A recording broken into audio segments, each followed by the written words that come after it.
They said they wanted power. Oh, awesome. Zaba, Zakalush, Kalamatskalo. Welcome to Guru Talks.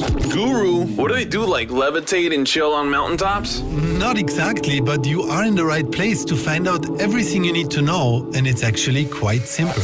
I am your host, Florian Boschi, and I will be going extra deep with Guru Bhaneswaranand each and every show. We are covering deep truths about relationships, success in business, world peace, and many other topics. Oh, and of course, enlightenment. Because our Guru, well, he is enlightened.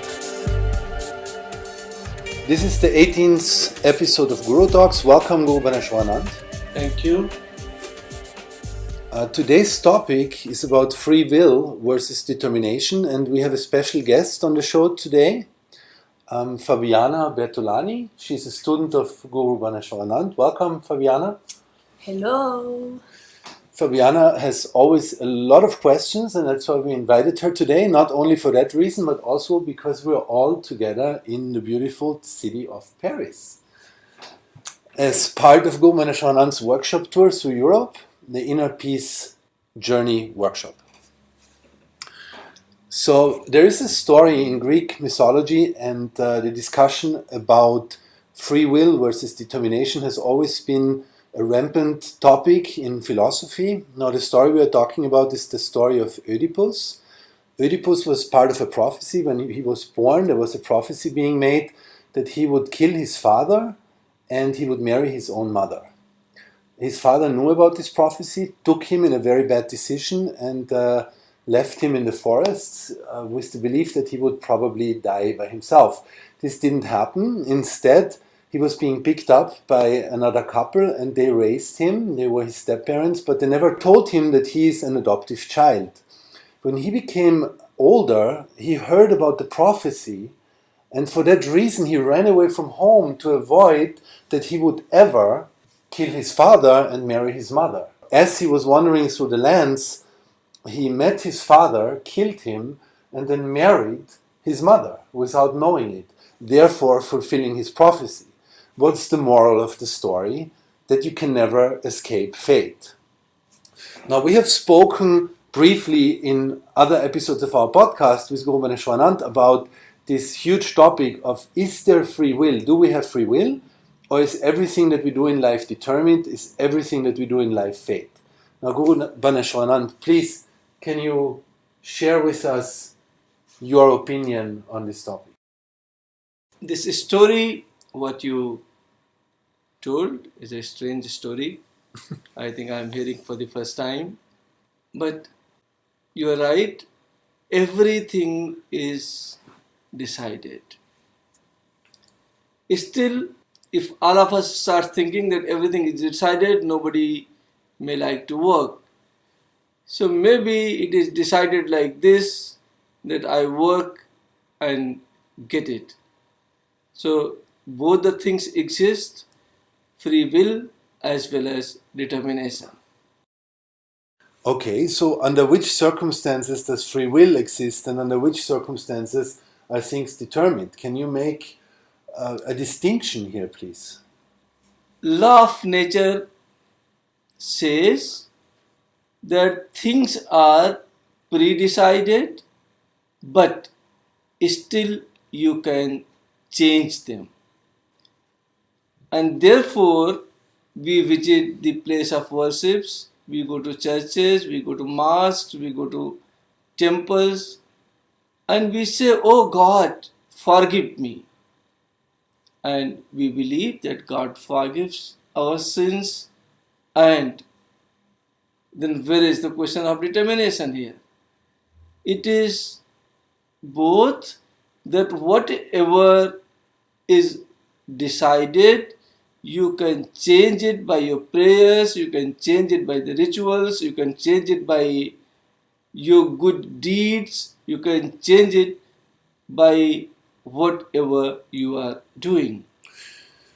Okay, let me ask this a little bit different. I get up in the morning and I go into the kitchen and I have a package of cornflakes standing there and a package of snacks, which is another kind of like cereal, and then I have a very healthy organic granola standing there, and then I can make my own oatmeal.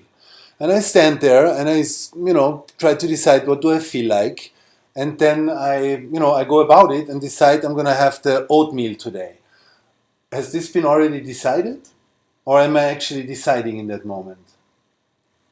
You see, in one of the other episodes, we have already discussed what our life is. And I've said that when we are born, we are like a computer's hard disk. Whatever you put in there, it analyzes and gives you back.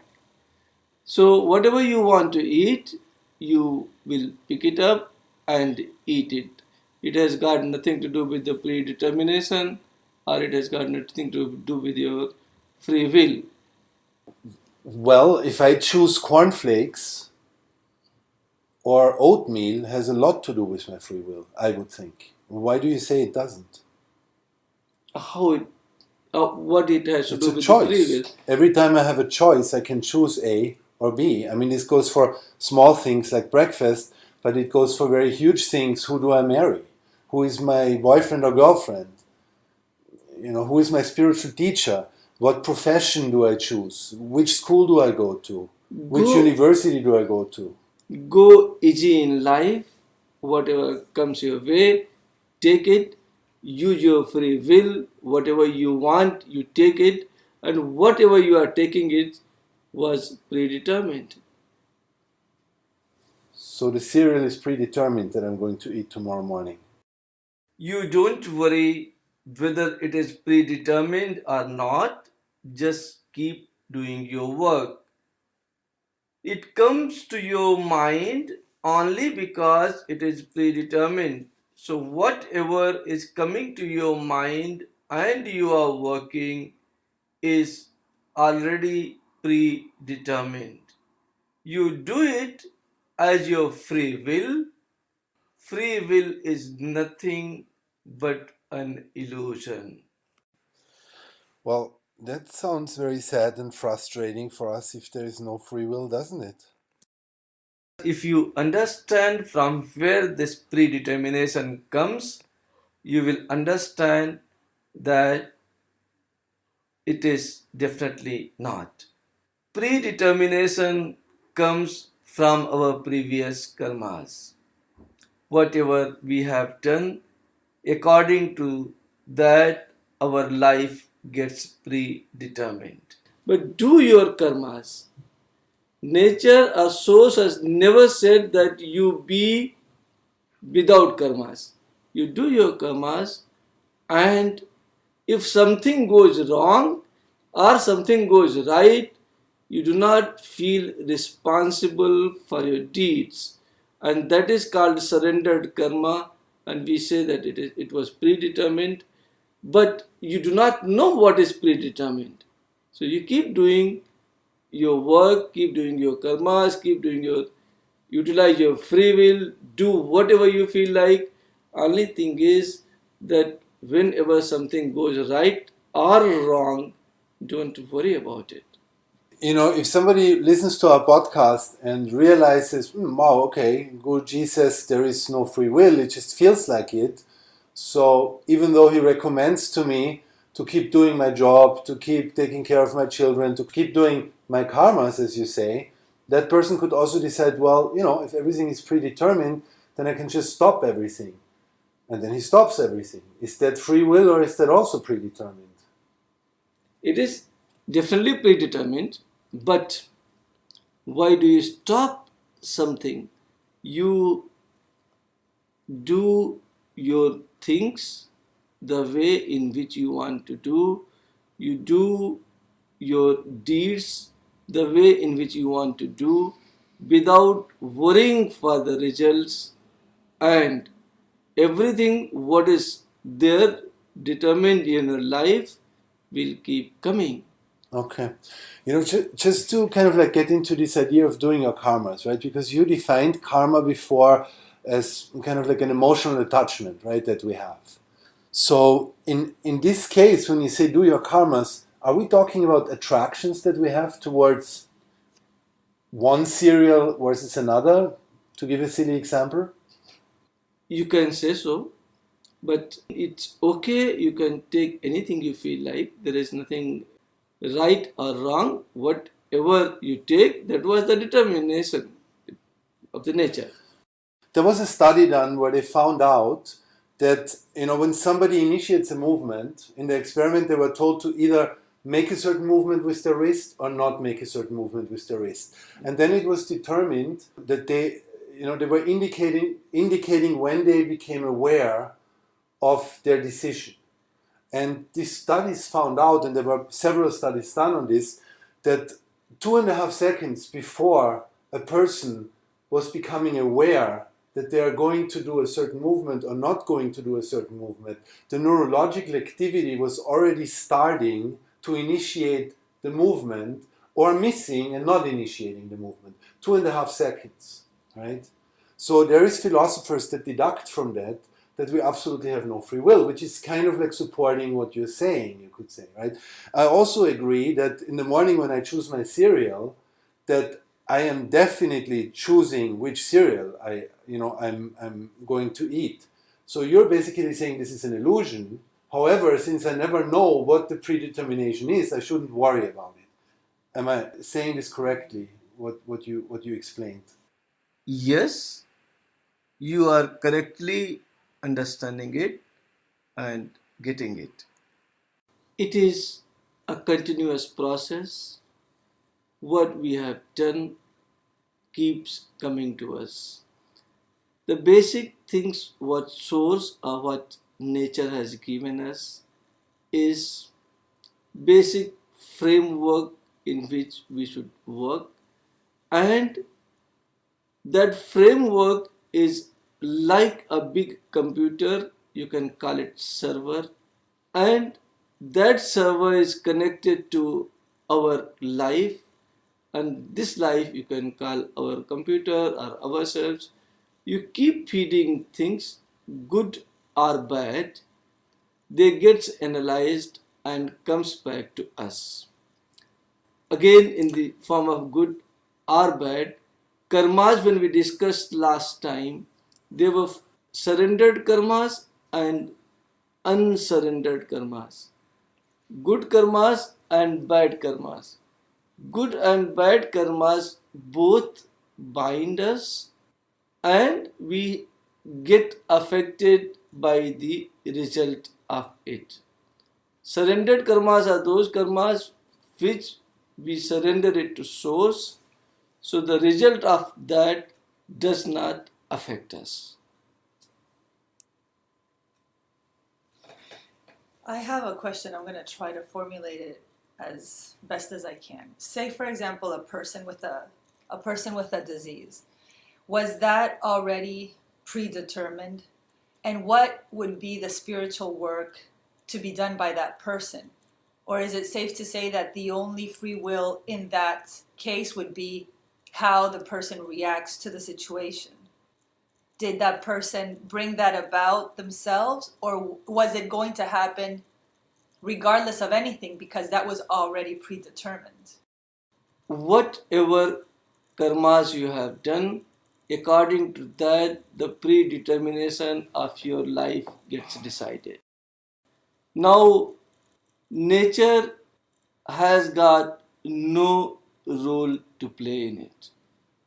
Whatever we have done, according to that, everything gets decided.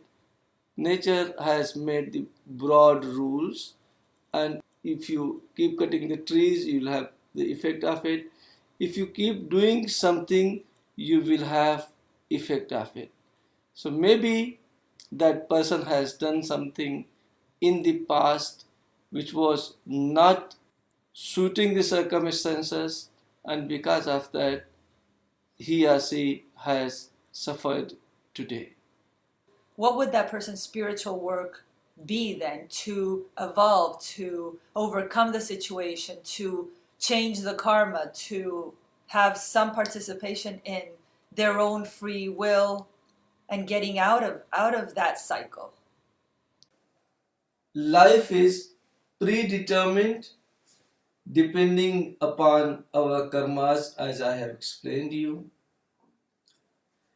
This predetermination can be changed with the help of karmas again. These karmas which can change the predetermination of our life are called rituals, they are called prayers. Rituals are much more effective than prayers. When we go in the surrenderance of God and say, "Oh God, I have committed a sin and am suffering due to that, and now I am performing this ritual to cut those sins, to finish those sins.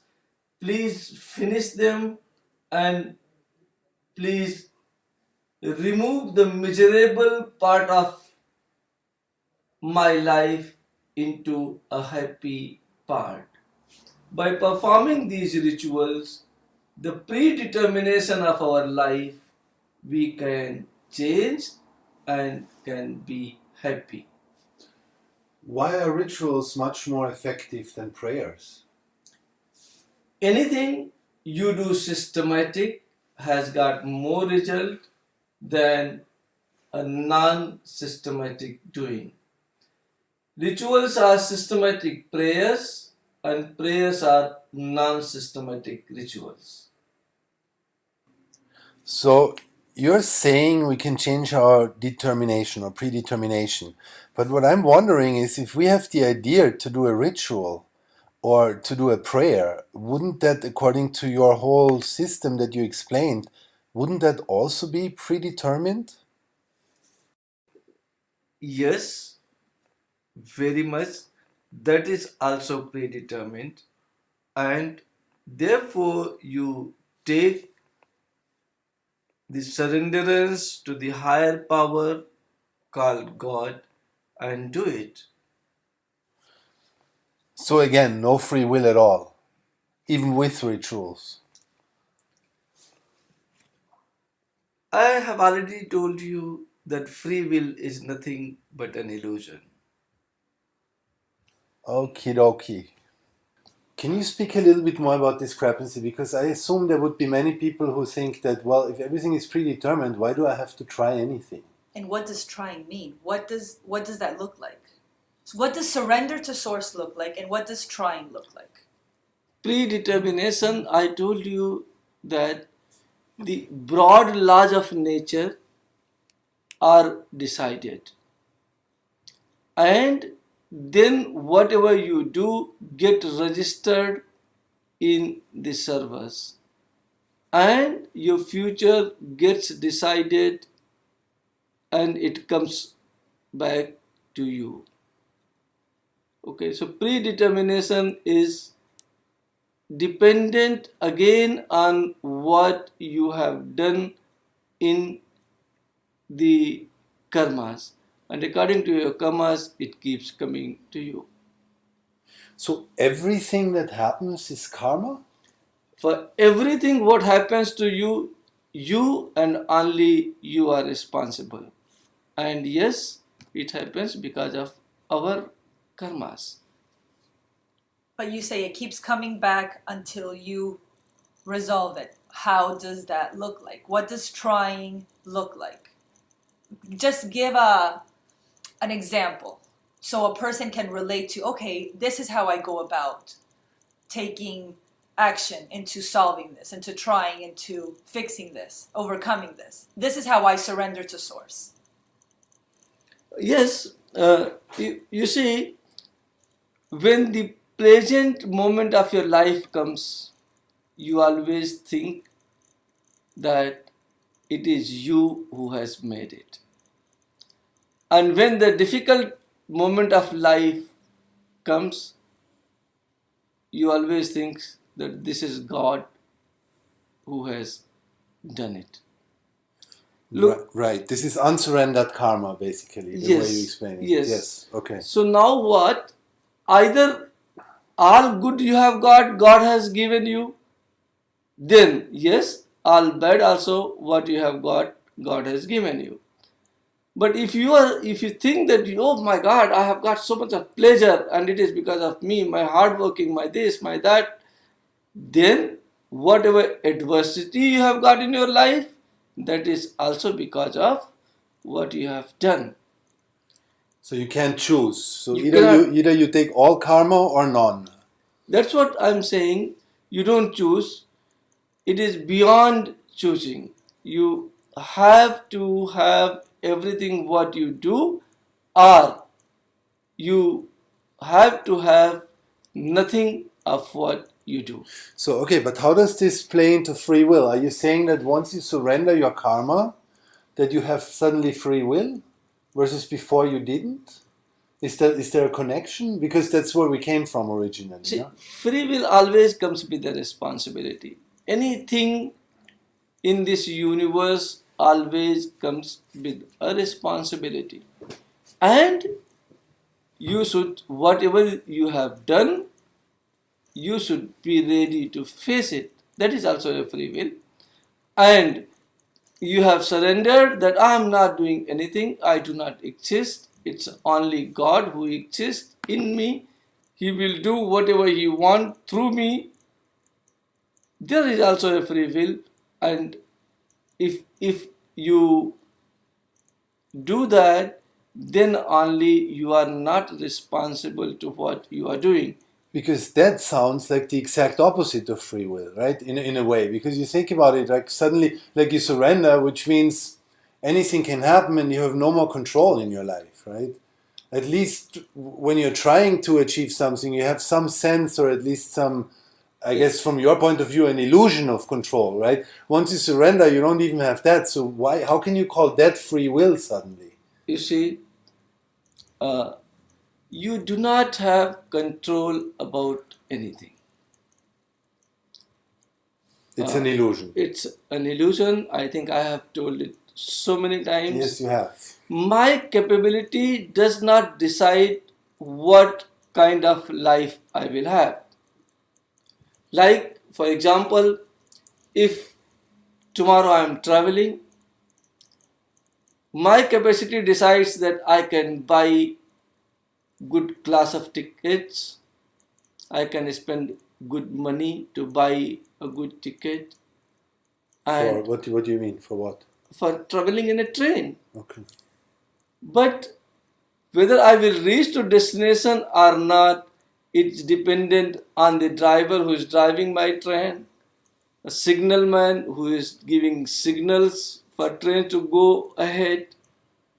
Okay, so my life is dependent on many factors beyond our control. So my free will in deciding that I have decided this and only good thing will happen to us, it's not at all there. And therefore everything what has been determined and what my karmas are will come in my life. That does not mean that I should not do anything. I should try to do the best in my life within my control. But things are not in the human control anyway. You do your best, and whatever comes your way, accept it, take it. And if there is a pain what has come in your way, try to analyze why this pain has come to me, and if possible, rectify it. Rectify it by prayers, rectify it by good deeds, rectify it by changing your heart, rectify it by surrendering to the superior self, and your life starts blossoming again. Why give instructions on how to live based on everything you said before? Does that even make sense?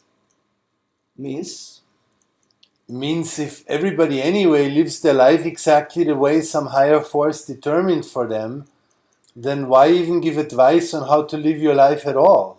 What sense does that make then? Because anyway, everybody will just do what has been determined for them, believing at the same time that they're experiencing some kind of free will, which is a total illusion. no, I think you're misunderstanding what I'm saying. Okay. I say the broad spectrum of what will happen has been decided by the nature. Okay. Is it clear? So far, so good. Yes. Next thing is, what will happen in my life is what I have done, and it has been registered in the server. Karma. Because you know how the Dharma, how is the religion defined? Dharate Dharma. Whatever you have conceived in your life is your relation. So, if you have conceived good, that will come to you. If you conceive bad, that will come to you. But what is good and bad? It's individual, I would assume. Yes, it's very individualistic. But again, based on your karma. Again, so there is also no free will. Yeah, if somebody thinks good or bad, they can't even choose. Again, based on your karmas. No, you have already chosen. When you have performed that karma, you have already chosen what the determination will be for you. That is also a free will, which you have done it. Whatever you have done it is coming to you. So it's a free will, and it is also determined for you. So are you talking about law of attraction? Whatever I think about will come to me? Whatever you do comes to you. Whatever you do comes to you. Including your thinking. Thinking is also doing. Okay. So it comes back to you, of course. Is the thinking also predetermined? He's saying, everything you do comes back to you. Everything you think comes back to you. Is the thinking also predetermined? Yes. Your thinking is the result of what you have done in the past. You can make a decision depending upon the situation, and you can call it a free will, but it is an illusion. It is so difficult to understand for me. I'm sorry. So we spoke about 2 days ago about something. Actually, we three spoke about this, and you were saying we were speaking about the topic if cancer can be healed by the mind, right? Remember we were speaking about this? I was just going to bring that up. Right. And you were saying clearly that no, it cannot. But you were just saying that there is some kind of free will in there because thoughts are also actions, and that we can change our reality by our actions. So according to that, there should be at least an aspect where you can heal cancer through your thoughts, right? But which you clearly said no to, that's not happening. But let's make this as an example so a person can relate to the question. A person is at home, has cancer. So can that person assume that this was predetermined? There was nothing they could have done any better or any different because that was going to happen to them. Well, let's say they have cancer because they worked in a chemical company for 3 years, right? Could they have chosen not to work in the chemical company? Or maybe they ate organic and lived in the forest, but they just have negative thoughts all day long. That's also Is that predetermined, the negative thoughts? So whatever you see, again I have said that whatever you do comes to you. Now you are answering the same question that he has worked in a chemical company and cancer has come to him. Okay, he has started eating non-organic food, therefore cancer has come to No. She was saying he was doing everything right. he ate organic, he lived in the forest, but he had bad thoughts, negative thoughts, unhappy, worry thoughts all day long. Were those thoughts also predetermined? I don't think that what is negative and positive is again relative, but no thoughts can come to you without a reason. You must have studied, taught by the parents, by a school teacher, by somebody, and you must have helped to put this in the bigger computer I'm calling server, which is analyzing and sending the thought patterns to you. Okay, whatever you do comes back to you. And that computer is God? Or You can call it nature, you can call it source, you can call it God, you can call it a law, and it is nothing but your deeds which are present in that computer But for you. to make it a pragmatic question, so let's say that same person that got cancer, either he worked at a chemical company or ate organic all day and was perfect, he got cancer nonetheless. So already he has cancer. Perfect. That was predetermined. What can he do today? What is the path to take at this point with this consciousness now that, I think I know what you're going to say. Yeah, to Die happily. No. to accept the situation, to accept what you have done, try to treat it, smile, and die happily. Have the new life and enjoy your body once again. So, in philosophy, again, there is a direction that says that, basically the entire physical world acts on cause and effect, right? So now, therefore, philosophers, determinists, are basically saying that this also goes for every human decision, right? There is also a theory that says that every cause and effect relationship has to start somewhere. They call it a hard agent, right? Where is the beginning of that avalanche of cause and effects in a human life? Is there a beginning to this? I mean, has this started with a first conscious free will decision of a soul, of a being, maybe 100 lifetimes ago or 1,000,000? You see, you get involved so much with the philosophy, maybe. Just today, because that's our topic. But this question I have answered to you so many times. And I have told you, there was no time when you were not present. First and last does not exist. A question like what came first, egg or hen, can never be answered. You can have hundreds and thousands and millions of pages and write your thought patterns on this, write logics on this, but whatever does not exist, does not exist. You have to go beyond this to understand life. Okay, I can take that. Since we're speaking about this whole there is no beginning and no end, I'm wondering, when we die and we're not liberated and we get reborn, while we're in this interim state, do we have the free will to choose where and with whom, with which parents, let's say, we are reborn? Again, as I said, it depends upon what karmas you have done. According to that, your parents gets decided. According to that, your next birth gets decided. And I think this also we have discussed, that enlightened beings, they have got the free will, what you call in your language.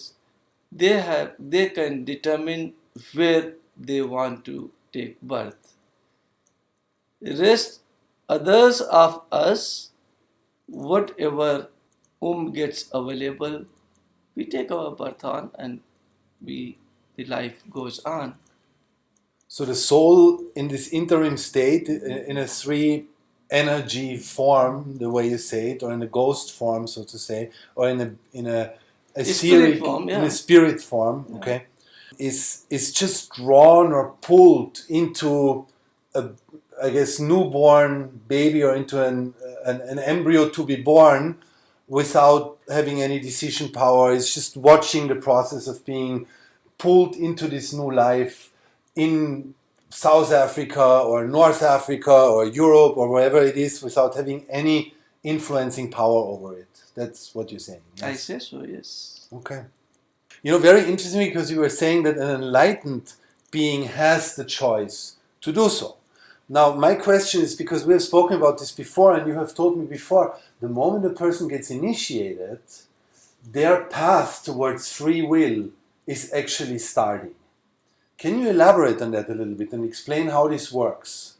Means, I mean, you just... No, you were saying that when you get before you get initiated, there is no free will. But once you get initiated and you start on a path towards inner peace, I guess, or call it Purnatva, enlightenment, or whatever it is, that free will begins at that point. What is the difference between the illusionary free will, so to say, of an uninitiated person and a person that is on a spiritual path, that has been initiated and is moving towards free will? Can you give an example or describe the difference between the two? I think there is no difference. The only difference, what happens when you take your initiation, Guru teaches you that your karmas are not yours. And you please surrender yourself to the universe completely. When it's you doing something, you are responsible. And when superior thing is doing something, you are not responsible. Like, for example, I give you an example which is very nice. Black Cat Commandos, or SEALs Commandos, has entered in some country and eliminated a terrorist. Who is responsible for it? Definitely not the commando who has done it, but the person who has signed the paper. Like the president? Like the president, the military chief, or whatever. But if you go on your own and kill somebody, then who is responsible? Me, I assume. It's you. Same thing goes with the universe. When you have done it, you are responsible. And when Source has done it, you are not responsible. Okay, so just let me get this right. So what you explained to me as free will after initiation is nothing else but giving up any claim for outcome. Yes, for initiated and non-initiated person, free will is same. The only thing is, when you start thinking that it's not you who is doing this, but you are being guided to do this and you are not doing it, then you are also not responsible for what you are doing. Which means you're not going to be bound by these same attachments in your next life. Yes. And or you see, from the moment on that you're deciding that. Yes, but you have to understand my full thing, that when surrenderance takes place, it is then not that I am doing good and I have done good, I have done such a great work, you see, and when it comes something bad, God has punished me. When this happens, nothing good and nothing bad is yours. You have to understand it. Either everything is yours or nothing is yours. So, in the process of initiation, Guru teaches the disciple, my dear boy, there is nothing what is yours. So all these karmas are also not his. So whatever he does, nothing is responsible for it. Only once you've been initiated does this come into play. Look, initiation is not that I give you mantra and the initiation takes place. What Guru has given you, what he has told you, what process he has told you, what he has told you that everything belongs to God, you do not exist. Inside you is the space, is the nature, is the source, and you are the source. The moment you become source, you do not exist and you are not responsible for your karmas. So a person going through difficulty right now and who doesn't have the privilege of having a guru or speaking to a guru, what would your advice be for that person to course correct their life, their difficulty, so that that karma is no longer theirs? Accept the situation as it is, or find someone enlightened and take the guidance, work as he says, as she says, and change your life. So when you say accept the situation as it is, then that also means that you wouldn't be sad about it anymore, that you wouldn't have regrets about it anymore, that you wouldn't feel shame about anything, no guilt about anything. That's what it would mean, yes? That's what spirituality means, yes. Great. I mean, there are thousands and thousands of institutions in the world that help people because they cannot handle those emotions. You know it. I agree. How about if a situation is so painful that you can't take it anymore? What do you do then? How do you accept the situation Yeah. as it is, basically?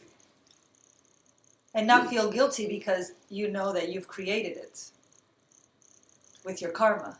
Ajay, please know, you see, the problem with the world is that all successful people project and says that it's because of their work they have attained success in their life, and there is nothing wrong in it.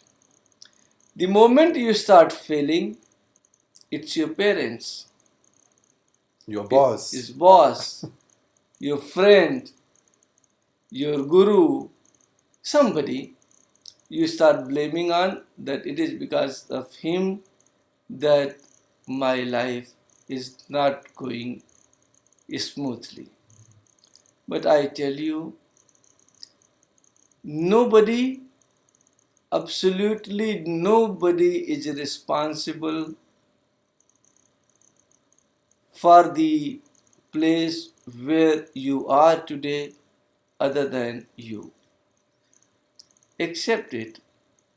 Go in your life, try to understand what has gone wrong, why it has happened to us, and whatever must have gone wrong, try to change it and succeed in your life instead of sitting there and thinking that the whole universe was against you and because of that you have got it, thinking that God was against you. God, what is God? You have to understand. He is my best friend. He is Father to all of us. How can He punish us? He loves us. And please accept it that whatever you have, it's not God given, it is created by you. And try to eliminate those creations because of what you are suffering, instead of saying this was bad, who was bad, and I'm because of this I have got it, because of that I have got it. Nobody is responsible for our life other than ourselves. But my question was exactly the opposite of what you said. I asked you, what if the person accepts that it was self-created, feels guilty about it, wants to course correct, understands there's nobody to blame other than themselves, doesn't have a guru accessible to them at that time, and they are in complete despair. Their life is in such pain, they don't know what to do. What do they do? There is a saying in the universe, when you are ready, it appears. Make yourself ready. Gurus will automatically appear in your life. Make yourself ready. Somebody will appear to solve your despair. Don't worry. Everything will become all right. All right.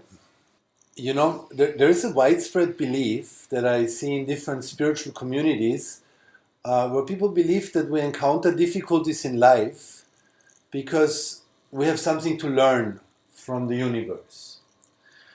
And that life itself is teaching us, or the universe is teaching us, and that a certain pain or a certain difficulty will come to us over and over and over again until we change something inside. But you told me on several occasions that the universe is random, in a way that it is not like that.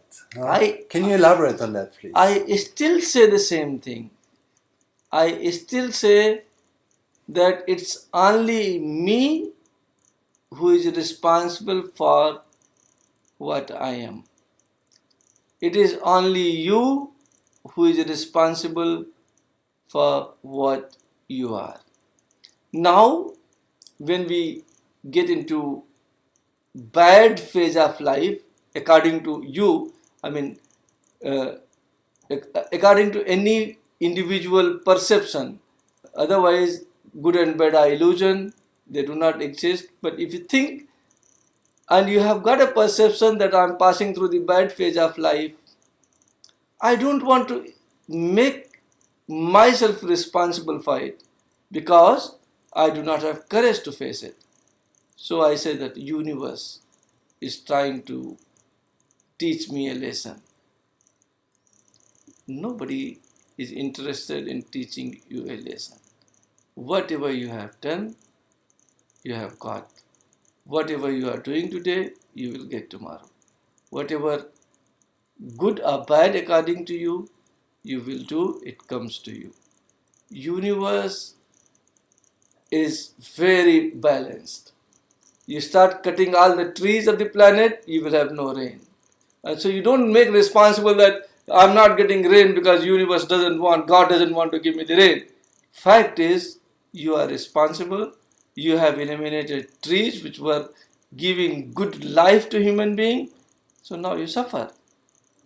And rectify yourself by planting more trees. Very interesting. So how does this play together? Because you say, you surrender yourself to God, and that's how you and that's how you remove your karmas. But surrendering yourself to God doesn't mean that God is presenting to you anything. Any solution. Yeah, exactly. It's just an internal dynamic that happens where you suddenly don't feel shame, guilt, responsibility, etc., for your deeds anymore. Is that correct? Yeah, I have been saying, I always say the truth that you are responsible for what you are doing and nothing else, nobody else, no God. Nothing exists outside of you. Please understand it. Everything what exists outside also exists within you. And this within you, whatever you have, try to identify it and everything you have. Can I ask? So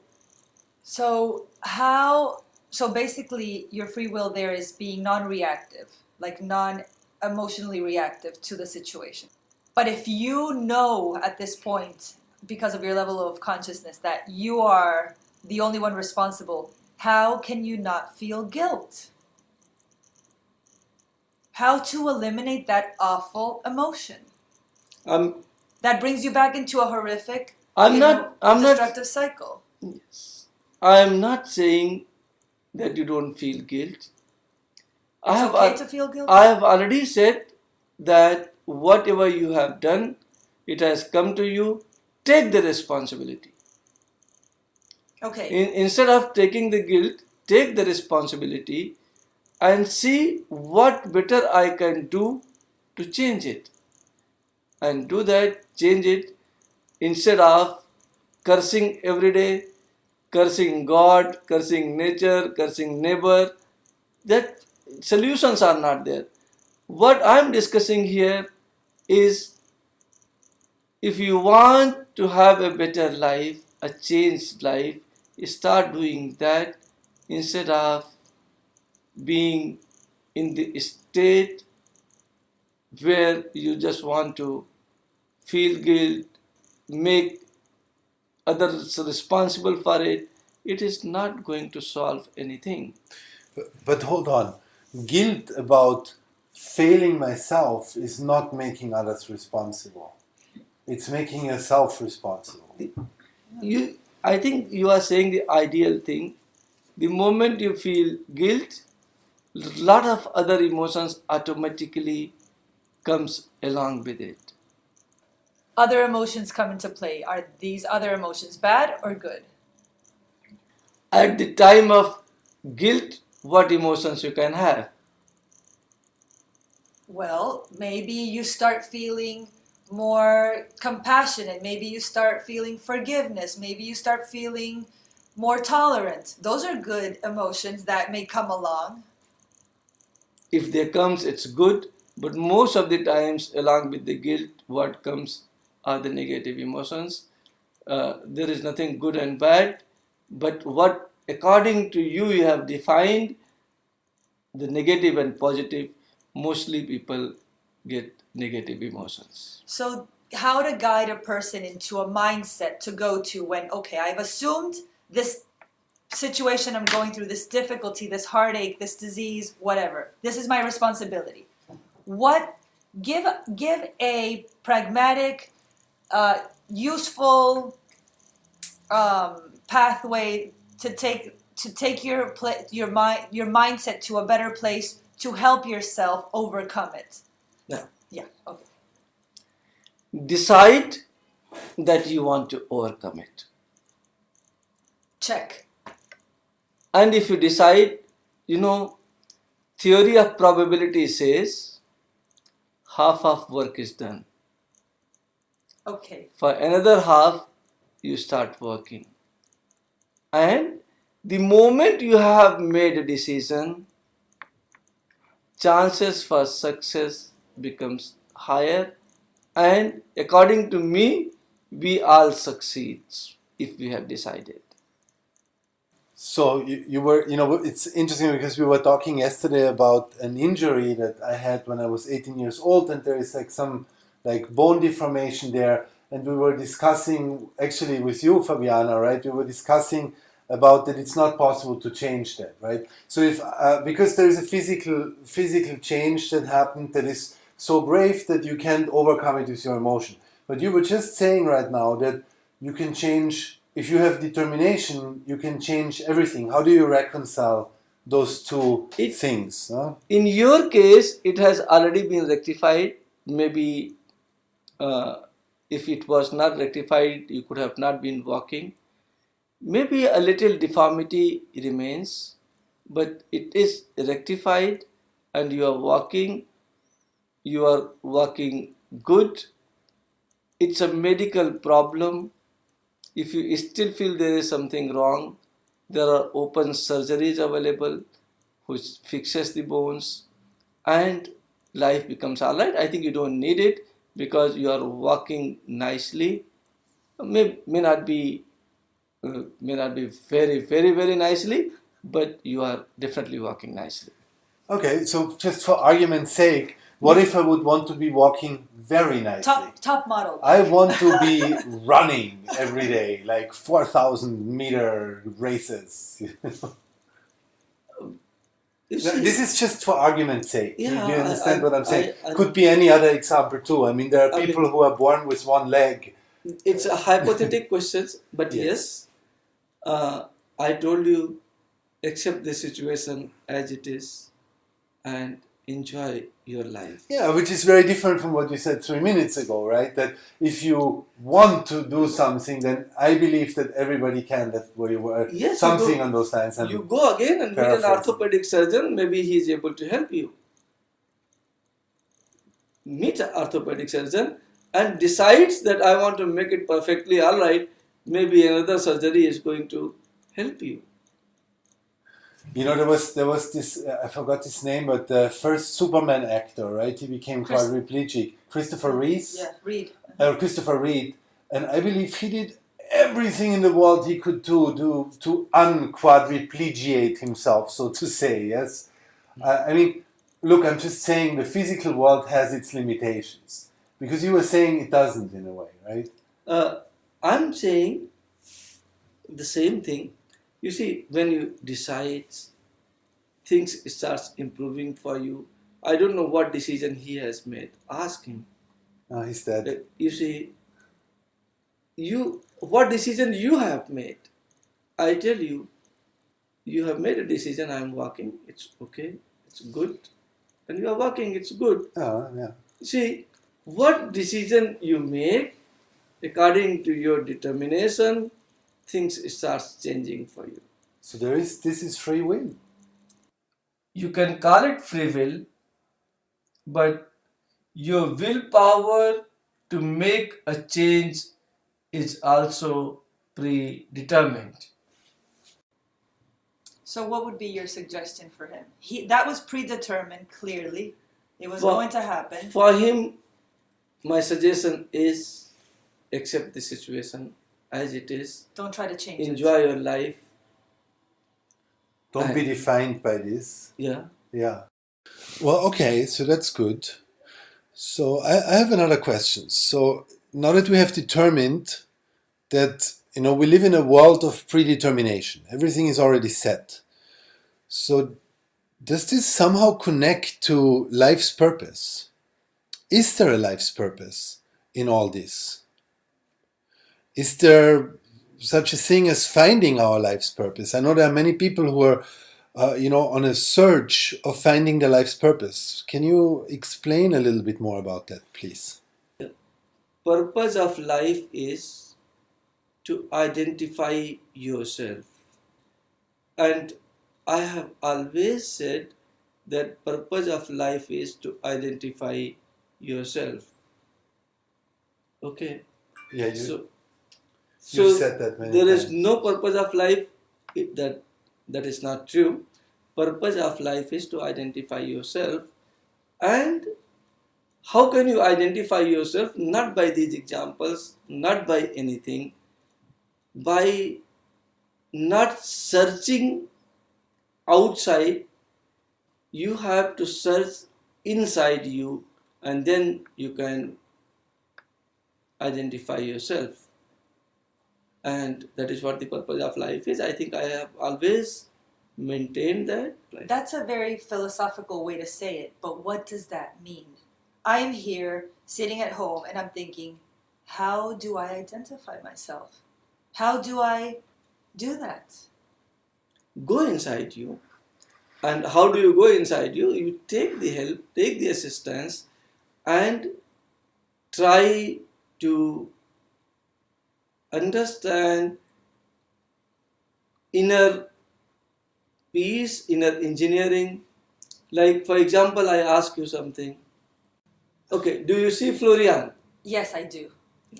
Where is he? Very in front of me. And where do you see him? Sitting across me. Very nice. Very nice, very handsome. Okay. And so that's so I'm blushing. For the listeners. that is so nice of you. He's sitting here, but where do you see him? My question is not where Florian is sitting. I'm asking you, where do you see him? I'm sitting across from him. This is a trick question. It's not trick. You see, Close your eyes. Do you see him? Yes, I do. Where do you see him now? In my mind. Open your eyes. Where do you see him now? I see him. Where? You see him for sure, that I know. Well, I saw him like I saw him when I was with my eyes closed. Yes, because you experience him only In the in you. inside. Within you, inside you. Okay, now the whole universe is like that. Nothing exists outside me. Nothing exists outside you. If you want to experience the whole universe outside, you can experience with the open eyes, and you can also experience with closed eyes. And what does that change in me? What is the change in you? Because your inner development, your inner self, that you are nothing but source, it starts happening when you start your journey inside you. But today I asked you about visualization and you said that didn't work. What is that visualization? To close your eyes and to visualize. I'm not saying to visualize. Did I say to visualize? What does You see, both of you are so intelligent and so smart that you try to put into a fix, but look, try to understand it. When I close my eyes, I'm not visualizing? No. What am I doing? You are within you trying to understand the whole universe which exists inside you. What are you visualizing? Nothing. Visualizing is in a way outside again, no? Again, yes, it is. It is. What is visualization? Is But you close your eyes and you are doing something outside. That is visualization. I have told you not to visualize. Even in the meditation, what I have taught you, I told you not to visualize.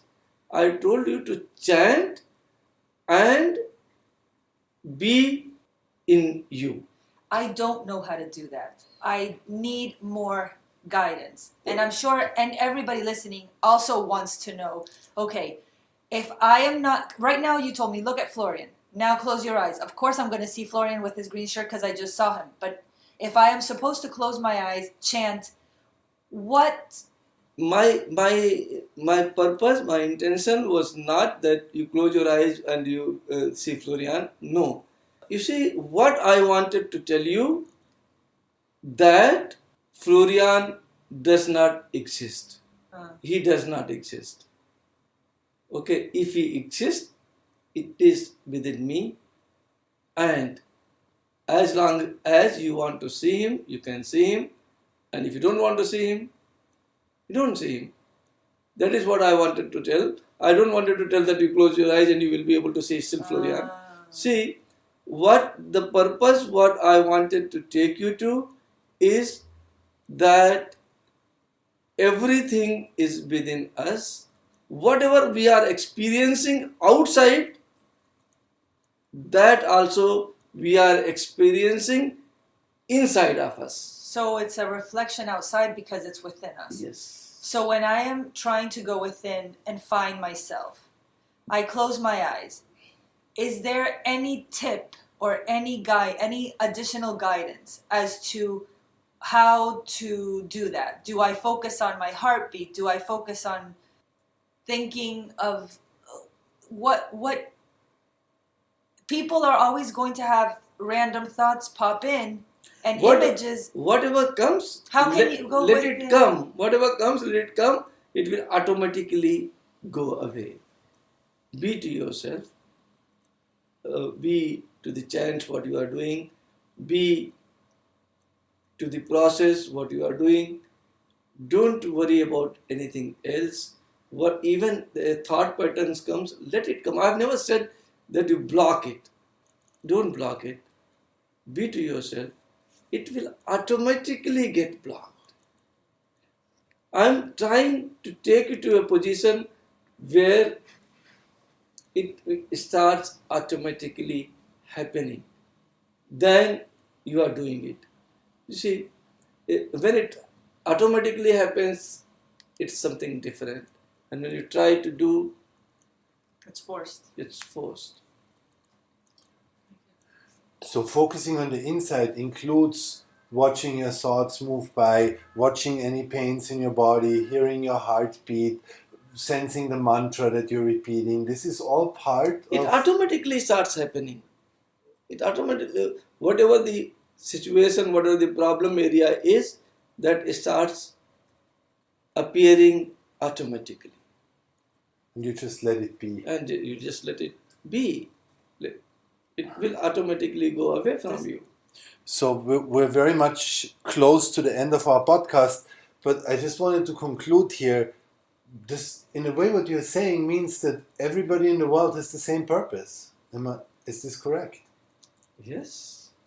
Because people are searching for the individual purpose all over the place. This is a very common phenomenon. Do you have anything to say to our listeners in regards to that? There was a deer in the forest, and he was smelling something. Then he went to Paris, and he thought that this smell is coming from the Paris. He did not find it. He went to Bordeaux to understand what that smell is. He still did not find it. He kept running here, there, in search of that smell. He did not find it anywhere and was always surprised. It is coming from somewhere. It is coming from somewhere. And you know from where it was coming? It was coming from his navel.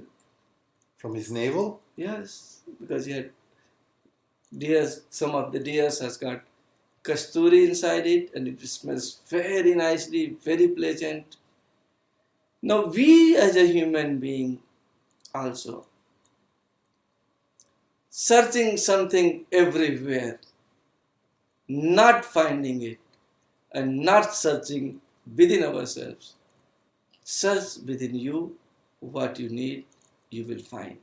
And that is what my advice to both of you and to all of you is. Wonderful. Thank you. I think we're finishing today. Thank you so much, Guru Bhaneswaranand, for joining us again. Yeah, thank you. As always. Thank you for inviting, and thank you so much to both of you for being here to grill me. I told you I had questions. Fabiana, thank you for your questions. It was a My pleasure pleasure. to have you as a special guest today. Hopefully we can have you at another show in the future. What? Say it. I can Next edit. week. Next You'll be week. here. All right. I think we will be in the same town again next week. So maybe we can continue next week. Thank you so much for both of you for coming on the show, and we will continue this next week. Thank you so much. Thank you for listening to another episode of Guru Talks. Share this episode with anyone who wants to be enlightened by Guru Bhaneswaranand, and don't forget to click subscribe.